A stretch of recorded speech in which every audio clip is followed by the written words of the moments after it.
on a year that felt like at times a major roller coaster. We'll look back on the seasons 10 years from now. Someone will look back and be like, God, dominant 13-4 season by Kyle Shanahan's group. Yeah, I was looking. The Niners actually have the coolest winning streak going right now in the league. They've won 10 straight games. The Bengals have 8. Obviously, the thing got canceled.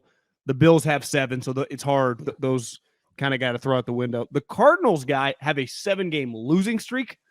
So it was like the two worlds collided. One team 10 straight games or 9 straight games. The other team 6 straight losses. As they say, John, nothing had to give. And it went exactly like you would have thought it went. A little closer early on. A little bit like the Raider game. Understood the guys not being super locked in. It's a 49ers signature. Give up a big play early in the past. Little clunky, little boring. I'll be honest. Obviously, like you and like most people listening, watched every snap really for a long time. But this year, it was the most sleepy. It was hard to get into it. So I put myself as someone who just is usually up for these games. I can only imagine being some of those guys, not truly into it. But cream rises. Niners beat the shit out of them. Looking at the point differential, they're the highest point differential in the league. So only the Bills are even close at 169. Now, like I said, with the winning streak, little skewed. That game that they played didn't count. So if they win, maybe they'd be even. Per game differential, you're right. Theirs would be better. So, but just to win 10 straight games, to go 13-4, like let's face it, 17-game season moving forward until Roger kicks in that 18th game. Every team in the league, including the behemoths, right? The Chiefs, who have been kind of Super Bowl or bust now for the last 3 or 4 years. Every team in the league, all the good teams would sign up for 13-4, right? Like sometimes year starts like, would you sign up for 10-7? Most good teams would not. 13-4, that is the line where that's a hell of a year, right? 13-4. Now, typically, like you have a 3-game winning streak, you lose 1, you win 4 games. Like it kind of feels like the way the Chiefs did it, like just a normal good season. This Niners season, at one point in time, if you win 10 straight games or 13-4, they were 3-4. I mean, that's pretty fucking crazy. Well, I'm sure you could go back after the Chiefs game and find us doing a topic that was something about, predicting that, going win-loss, win-win, loss, win-loss, win. And we wouldn't have picked Chargers, Bucks, Dolphins, all those games necessarily. Those games look different maybe back then. Rams, you got to beat the Rams twice. You got to beat the Seahawks twice. They beat the Cardinals. They went 6-0 in the division. I know TV threw the graphic up for the first time since 94 maybe or whatever year. Remember, that was a huge thing we talked about like in the offseason, in training camp leading into this season about last year they went 2-4, right? They got swept by Seattle and they got swept by Arizona. And it took a miracle week 18 to beat the LA Rams. Yeah. 2-4, and they still went 10-7. So it shows you, I would say moving forward, you win 4+ games. If you're the 49ers, you feel pretty confident with this roster and this nucleus. You're a 11+ win team, right? Part of it, you handle your business in your division, you're going to be pretty good. Well, I mean, we'll talk. There's plenty of time to talk about all kinds of Brock Purdy things, but only them and the Chiefs swept their division. So you sweep your division, you're going to be in pretty good shape. I mean, divisions feel kind of similar, actually. The Chargers are the Seahawks, the Raiders and the Raiders and the Broncos are the Cardinals and the Rams. Agreed. And I'd say the Chargers, when healthy, are probably better than Seattle. Yeah, or better. I mean, they're in the playoffs, and the Seahawks, we're recording this before Sunday Night Football. We'll see. Niners point differential was 173. So that's 40 more points in differential than the next team after, if you don't count Buffalo, Philly. The Chiefs were 127. Bill, it's funny they played each other. So just incredible. Maybe was it the first undefeated division? Maybe it wasn't 6-0, first undefeated division, right? You weren't playing 2-2-2 back in the early 90s, were you? Yeah. Even if you have a great year, right? Like, I mean, most of these teams, the Eagles went 4-2 in the division, right? The Vikings, who are 13-4, went 4-2 in the division. The Bills, who are 13-3, regardless of what happened in the Bengals game, they went 4-2 in the division. Like, you go 4-2, like powerhouse, you usually lose a divisional game. College sports, right? It's like, well, these conference games are really difficult. You're comfortable with the team. You know the personnel. The coaching staffs know each other. It is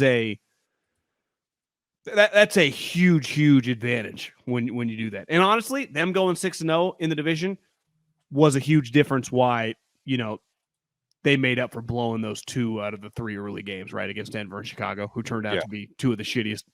Chicago, the shittiest team, and Denver. Did Denver win today? They beat the Chargers? Yeah. Denver beat the starters that the Chargers rolled out, but that was bad. That was a lot of things. We'll see how the day turns out for the Seahawks, but they could have used that Denver L because obviously they have Denver's pick. But, Jerry Seinfeld went 1-on-1 as the head coach. Who? I don't think Jerry, whatever. I don't know his last name. Oh, Rosenberg. Rosenberg. Yeah, no, wrong Jewish guy. Jewish guy. Roosevelt. I think it's Rosenberg. Rosenfeld. Rosenberg. Whoever it is, though. Mazel. Jerry gets a win, guy. Give Jerry some credit. Showed up week 3 and he gets a win.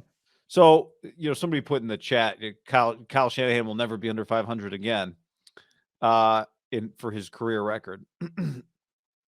I mean, we'll see. He's now 52-46 all time. He was well under it at one point in time last year. It's been a long climb back. So at 13-4 this year, that puts him at 3 double-digit win seasons in 6 years.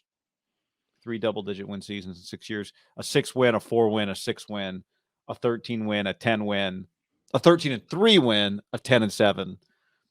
And a 12-4. So, I don't know the last 2 years have been, you get more games. Last year, he needed the 17th game to get to double digits.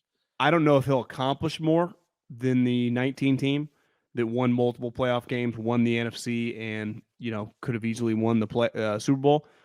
I think this is his best team, the way they're playing right now because of how high in their offense is. I think that team. Sorry, I was reading a comment. You think this is better than the 19 team? Is that what you just said? I do. I think that. Yeah, I do, because I think they have the best passer they've had.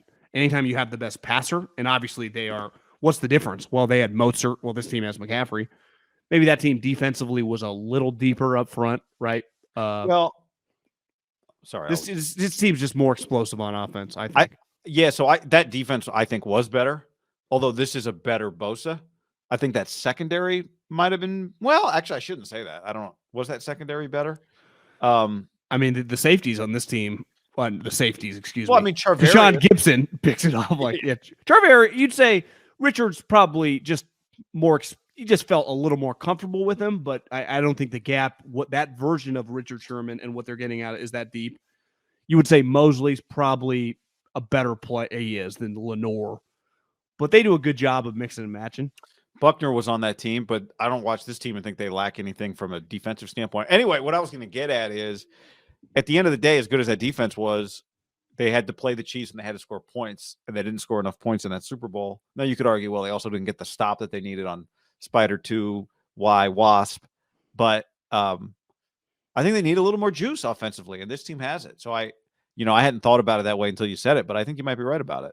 Well, this team, and I think you saw it today for the first time because guys have been missing, they have an unlimited amount of sweet players. Like Elijah Mitchell is really good, right? Like he's really good. Dorsey Levens. And he's not even the starting running back because they have Christian McCaffrey. Deebo Samuel is like, how's he going to get touches? And he'll find a way. You give him some sweeps, you give him some quick screens. Ayuk is just a pretty dominant wide receiver right now, and Kittle is a monster. And the offensive line, like McGlinchey did get smoked on the one, Bosa, but he's been better than I think usual, and the rest of the group is really good. And I think they're deep. That was the other thing. Banks hurts his knee or ankle or both, and what happens? They bring in Brunskill, who's literally started in the playoffs in the Super Bowl. Like if that's a really good backup. So that there is no, to me, there's just no drop off there. And I just think offensively they're potent, and the kid is just slinging it around pretty comfortably. Again, a pretty easy, stats were fantastic, but the eye test is it's pretty easy for him right now, guy.